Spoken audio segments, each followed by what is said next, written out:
Alright, Hellraiser 3, Hell on Earth, came out in 1992. It was directed by Anthony Hickox, who also directed the Waxwork movies, which are pretty decent. I checked them out. And it was written by Peter Atkins, who wrote the Wishmaster movies, which a couple of them are pretty decent too. Starring really a bunch of people that I never heard of. I don't know him from anything, and it also has Doug Bradley, which is the only one that I do know, who plays Pinhead. So the story is basically sometime after the second movie. Um, there's a reporter who befriends a girl who is the girlfriend of a guy who buys a statue that has Pinhead trapped inside, and Pinhead wants out, and the reporter gotta like stop him. So that's basically what it's about. Um, Hellraiser 3, I did see when I was a kid. I seen it sometime when I was in elementary school, and I remember not liking it too much. I always liked the first two better, but going into it this time, I actually ended up enjoying it a lot more than I thought I would have. Um, I thought it was a lot. I was thinking that it was going to be terrible, and it really ain't. It's not that bad. I think it's pretty good actually. Um, the characters are most of them are kind of bad actors. There's not really a lot of good acting in this movie besides Doug Bradley. But you have JP, who is the owner of a nightclub, and he's kind of a douchebag. Real mean to his girlfriend. Uh, uses women. Kind of just a jerk type of dude. Then you got Joey, who is the lead girl, and she's the reporter. She's kind of...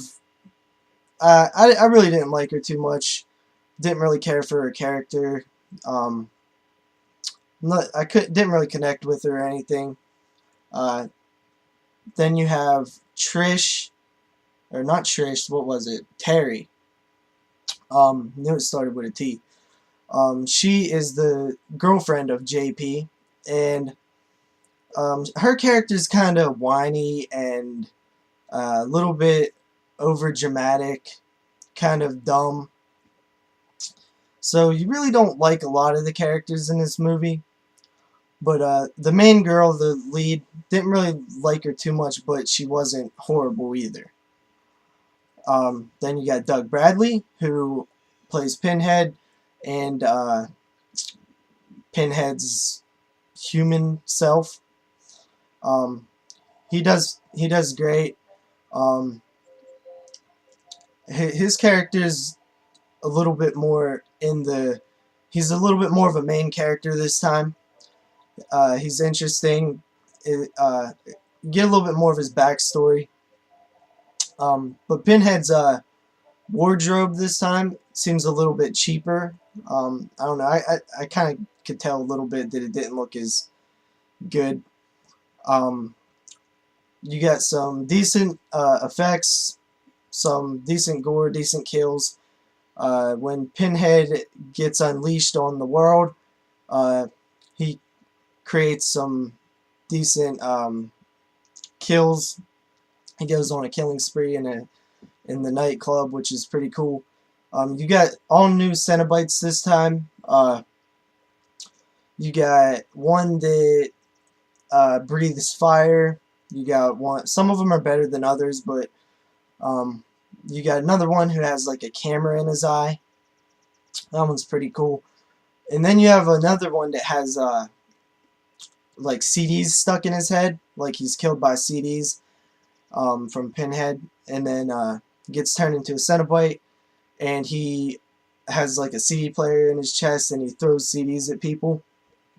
That one, when I was a kid, I really liked that one. I thought it was cool.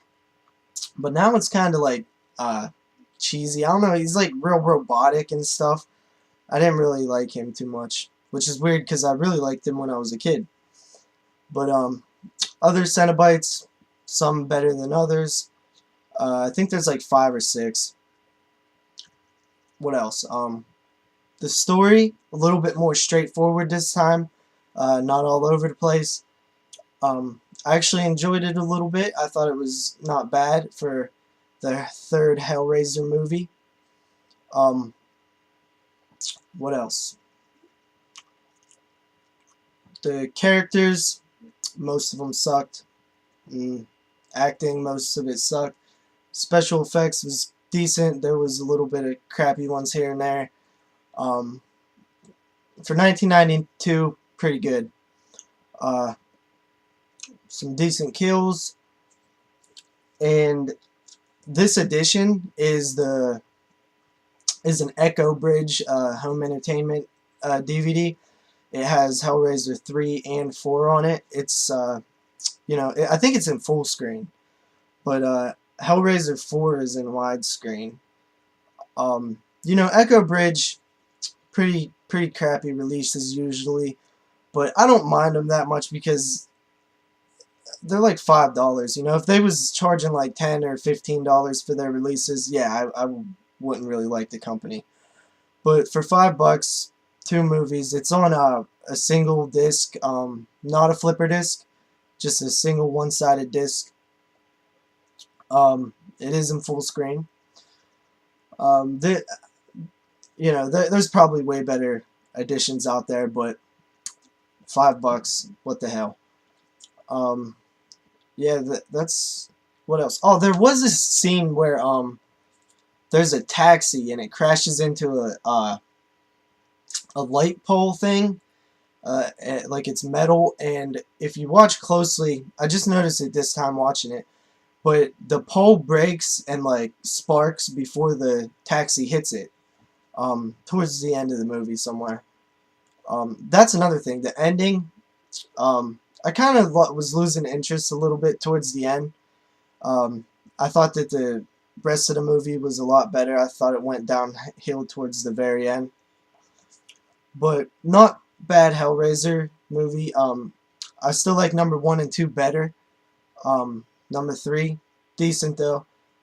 I haven't seen number 4 in a while, so like a real long time.